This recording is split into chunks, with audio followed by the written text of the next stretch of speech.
বিসমিল্লাহির রহমানির রাহিম। ভাই ও বোনেরা, যে যেখান থেকে আমাকে দেখছেন এবং শুনছেন, আপনাদের সবাইকে আমার সালাম, আসসালামু আলাইকুম।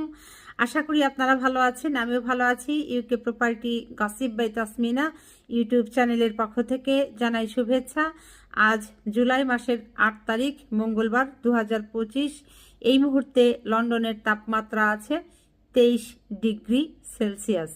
এখন যে বিষয়টি নিয়ে কথা বলতে চাচ্ছি সেটা হলো যে আমার দেশ পত্রিকাতে একটি খবর প্রকাশ হয়েছে, ডিপজল সহ 2 জনের বিরুদ্ধে মামলা, সেই সাথে তদন্তের নির্দেশ। তো যা হোক, মূল খবরটা হচ্ছে এই যে অ্যাসিড নিক্ষেপ ও হত্যা চেষ্টার অভিযোগে চলচ্চিত্র অভিনেতা মনোয়ার হোসেন ডিপজল সহ 2 জনের বিরুদ্ধে ঢাকার আদালতে রাজিদা আক্তার নামে এক নারী মামলা করেছেন। মঙ্গলবার ঢাকা মেট্রোপলিটন ম্যাজিস্ট্রেট মাহবুব আলমের আদালতে তিনি এই মামলার আবেদন করেন। সর্বনাশ! এই ডিপজল আবার এত খারাপ নাকি যে এই অ্যাসিড নিক্ষেপ এবং হত্যা চেষ্টার অভিযোগে তার নামে মামলা হলো। তো যাই হোক, বিস্তারিত যেটি বলা হয়েছে যে আদালত বাদীর জবানবন্দি রেকর্ড করে ক্রিমিনাল ইনভেস্টিগেশন ডিপার্টমেন্ট অর্থাৎ সিআইডি তদন্ত করে প্রতিবেদনে দাখিলের নির্দেশ দেন। মামলার অপর আসামি হলেন মনোয়ার হোসেন ডিপজলের পিএস মোহাম্মদ ফয়সাল।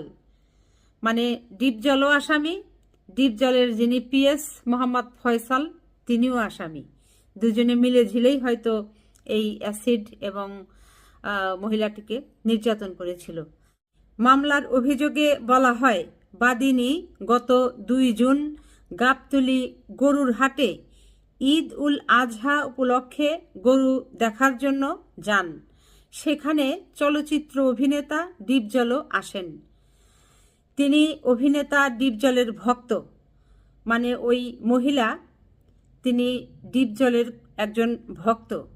তাই ডিপজল অফিসের ভেতরে আছে জেনে উক্ত বাদিনী অফিসের ভেতরে প্রবেশ করেন এবং বাদিনী ডিপজলকে সালাম দিয়ে বলেন, ভাই আপনি কেমন আছেন?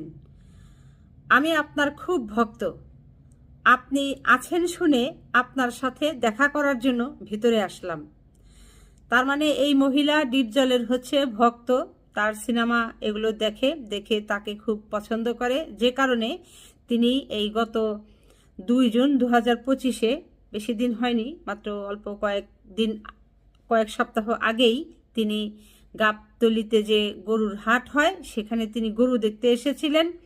এসে তিনি যখন জানলেন যে ওই গাবতলীতেই ডিপজলের হচ্ছে অফিস, তিনি সেখানে আছেন, তখন তিনি তার ভক্তের সাথে দেখা করতে, অর্থাৎ এই ডিপজলের সাথে দেখা করতে তার অফিসে গিয়ে হাজির হন এবং তার অফিস কক্ষে প্রবেশ করে তাকে সালাম দেয় এবং ভাই কেমন আছেন, ভাই বলে সম্বোধন করে আন্তরিকতার সাথে তাকে জিজ্ঞাসা করেন তিনি কেমন আছেন। তখন ডিপজল যেটি করে যে ধমক দিয়ে বলেন, এই মহিলা ভিতরে কিভাবে ঢুকলো, বের করে দাও এখান থেকে। তখন বাদিনী বলেন, ভাই আমি একটু কথা বলেই চলে যাব, আমাকে বের করে দিতে বলছেন কেন? তখন সে আরও বেশি রাগান্বিত হয়ে বলেন, এই তোরা এই মহিলাকে পিটিয়ে এখান থেকে বের করে দে। মানে তার যারা ছিল, এই যে পিএস ফয়সাল আরও যারা ছিল তাদেরকে বলে। এরপর ডিপজলের হুকুমে ও প্ররোচনায় আসামি ফয়সাল এবং অজ্ঞাতনামা আরও 2 ব্যক্তি বাদিনীর ঘাড়, হাত ও পিঠে হাত দিয়ে জোর জবরদস্তি করে অফিসের ভেতর থেকে টেনে হেঁচড়ে অফিসের গেটের কাছে এনে ধাক্কা দিলে বাদিনীর জামা কাপড় পেঁচিয়ে মাটিতে পড়ে যান। ছি ছি ছি, কি মারাত্মক কথাবার্তা! ডিপজল এত খারাপ, এটি তো আসলে এই ঘটনা না ঘটলে, এই মামলা আজ না হলে আমরা সাধারণ জনগণ হয়তো জানতেই পারতাম না। তো যা হোক, তারপর যেটি হয় যে শরীরে হাত ও আমাকে ধাক্কা দিয়ে ফেলে দিলেন কেন জানতে চাইলে ডিপজল বাদিনীকে বলে, এখান থেকে এখন না গেলে তোর হাত পা ভেঙ্গে পাশের তুরাগ নদীতে ফেলে দিব। সর্বনাশ! কত বড় জঘন্যতম কথা ডিপজল বলেছে এই মহিলাকে। একজন মহিলা মানুষ, তাকে তো একটু সম্মানও করতে পারতো, যে তার ভক্ত তাকে ভাই বলে সম্বোধন করেছে। তারপর যেটি বলা হয়েছে যে তখন বাদিনী প্রতিবাদ করলে গরুর রশি এনে বাদিনীর হাত বেঁধে ফেলে এবং অন্যান্য ৮-১০ অজ্ঞাতনামা শরীরের বিভিন্ন স্থানে কিল, ঘুষি, চট, থাপ্পড়, লাথি মারতে থাকে। এক পর্যায়ে বাদিনীর ঘাড়ে অ্যাসিড ঢেলে দিলে বাদিনী যন্ত্রণায় কান্না করতে থাকলে তারা ছেড়ে দেয়। এটি সবশেষ যেটি করা হয়েছে, যে তার ঘাড়ে অ্যাসিড ঢেলে দেওয়া হয়েছে। এটি শুনে মানে এখন বাকি কথাগুলো যেগুলো খবর আছে পড়ার শক্তিটা আমি আসলে হারিয়ে ফেললাম। যাই হোক, এরপর সেখান থেকে বাদিনী বাসায় আসলে তার আত্মীয় স্বজনেরা তাকে ঢাকা মেডিকেল কলেজ হাসপাতালের জরুরি বিভাগে ডাক্তার দেখান। গত ৪ জুন হাসপাতালে তিনি ভর্তি হন। 11 জুন পর্যন্ত তিনি হাসপাতালে চিকিৎসা নেন ভর্তি হয়ে। তো এই তো ভাই বোনেরা, শুনলেন ডিপজলের কাণ্ড কাহিনী। তিনি যেটি করেছেন, যে একজন মহিলাকে, যে মহিলা তার ভক্ত, তাকে কিভাবে তার লোকজন দিয়ে ধুমকি ধামকি দিয়েছে, তারপর চর, কিল, থাপ্পড়, চুল ধরে টান, তারপর হচ্ছে শেষরিয়ে তাকে ফেলে দিয়েছে, তারপর তাকে জীবন্ত মানুষের ঘাড়ে অ্যাসিড ঢেলে দিয়েছে।